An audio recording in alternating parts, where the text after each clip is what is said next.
آج آپ نے تاریخ رقم کی ہے، کیونکہ یہ پہلی تحصیل ہے اور چکوال پہلا ضلع ہے۔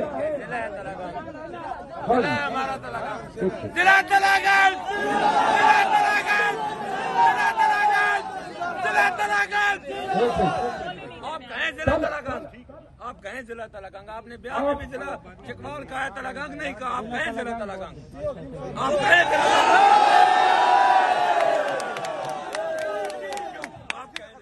شیر افضل خان کسی کے کہنے سے نہیں کہتا ہے، لیکن مانتا ہے تو کہہ دیتا ہوں۔ تلگنگ زندہ باد، تلگنگ زندہ باد، عوام تلگنگ زندہ باد کے جواب تو دو نا تلگنگ کے لوگوں۔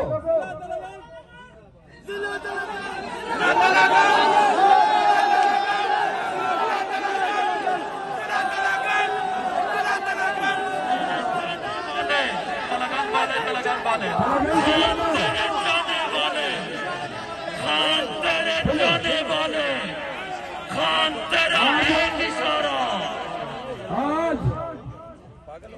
تلگنگ ضلع میں یہ انتخاب پاکستان تحریک انصاف کا امیدوار جو میرے ساتھ کھڑا ہے آگے آ جائے، اس کو دیکھ لیں، یہ خان کا نمائندہ ہے۔ اس کی شکل میں آپ کے پاس عمران خان آیا ہوا ہے اور قیدی 804 8 ماہ سے جیل میں وہ جو صعوبتیں جھیل رہا ہے۔ پاکستانیوں یہ یاد رکھو، اس شخص کا اس عمر میں، اور اگر آپ اس کی ماضی دیکھیں تو ساری زندگی اس کا کوئی ذاتی ایجنڈا نہیں رہا ہے۔ اول روز سے لے کر آج تک آپ اس کی جوانی پہ نظر ڈالیں، کرکٹ کی دنیا سے لے کر پاکستان کو کینسر کے بہترین 3 اسپتال دینے تک، اور نمن یونیورسٹیوں سے لے کر القادر یونیورسٹی تک،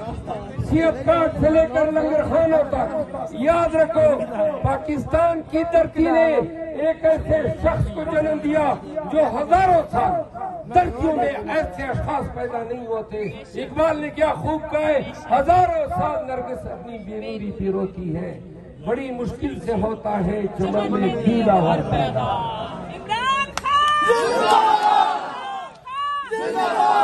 کیا عجیب کہانی ہے، یہ ہمارے شہزادے، یہ ہمارے امیدوار جیتے ہوئے تھے اور جیتنے کے باوجود پھر الیکشن لڑ رہے ہیں۔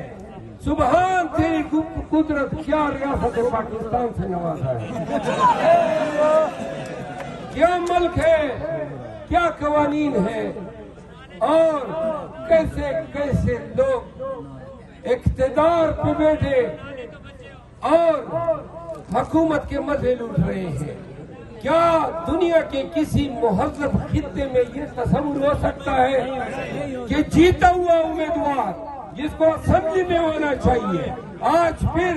انہی لوگوں سے مینڈیٹ مانگ رہا ہے جنہوں نے 8 فروری کو مینڈیٹ سے نوازا تھا، جو جیتا ہوا تھا؟ لیکن مریم نواز اور نواز شریف صاحب، ووٹ کو عزت دو کے نعرے لگانے والے آپ تھے۔ آپ نے جو ووٹ کی مٹھی پلیت کی، آپ نے جو جمہوریت کے ساتھ بلاತ್ಕಾರ کیا، آپ نے جو پاکستان کے قوانین کی دھجیاں اڑائی، 9 فروری کا تازیانہ پوری قوم کی حمیت اور غیرت پر اب تک ایسے تابڑ توڑ تپڑ مارتا رہے گا کہ آپ دونوں کے مکروہ چہرے، اینٹی ڈیموکریسی، وائلنس، تشدد، یاد رکھیے 2 سال تک ہم نے تشدد بھگتا، 2 سال تک تشدد بھگتا، 2 سال تک پاکستانیوں کو آپ نے ڈرایا، آپ نے اپنے ہی ملک کے باسیوں کو ڈرایا، اور آج کیوں کر لوگ یہ سوچتے ہیں کہ پنجاب نہیں نکلے گا؟ کیوں کر لوگوں نے یہ سوالات اٹھائے؟ اس لیے اٹھائے کہ پنجاب میں ہو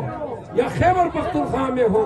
سندھ ہو یا بلوچستان، آپ لوگوں کے گھروں میں گھسے، آپ نے چادر دیواری کا تقدس پامال کیا، آپ نے PTI کو توڑنے کے زام میں لوگوں کو اغوا کیا، آپ نے بچوں تک کو نہیں چھوڑا. عباد فاروق کے بیٹے عمار فاروق کی یاد آج بھی ہمارے دلوں میں تازیانوں کی طرح زندہ ہے. ہم ضلع شاہ کو نہیں بھولے ہیں. ہم ہر اس خاتون کو، ہر اس مرد کو اور ہر اس شہید کو جو 9 مئی کے ڈکوسلے کے نام پہ جن کو آپ نے 9 مئی کے دن شہید کیا، 100 لوگوں کو آپ نے زخمی کیا، 4 لوگ تاحیات اپائج ہوئے. اور ہم نہیں بھولے ہیں کہ آپ نے پاکستانیوں کو کیوں کر کبھی خونخوار بھیڑیا بن کے ڈرایا، اور کبھی آپ یزید بنے، کبھی آپ ابن زیاد بنے، کبھی آپ شداد بنے، کبھی نمرود بنے. آپ نے اس قوم کو ڈرایا جو قوم ہمیشہ پاکستان کی سالمیت کے لیے، پاکستان کی خودی کے لیے، پاکستان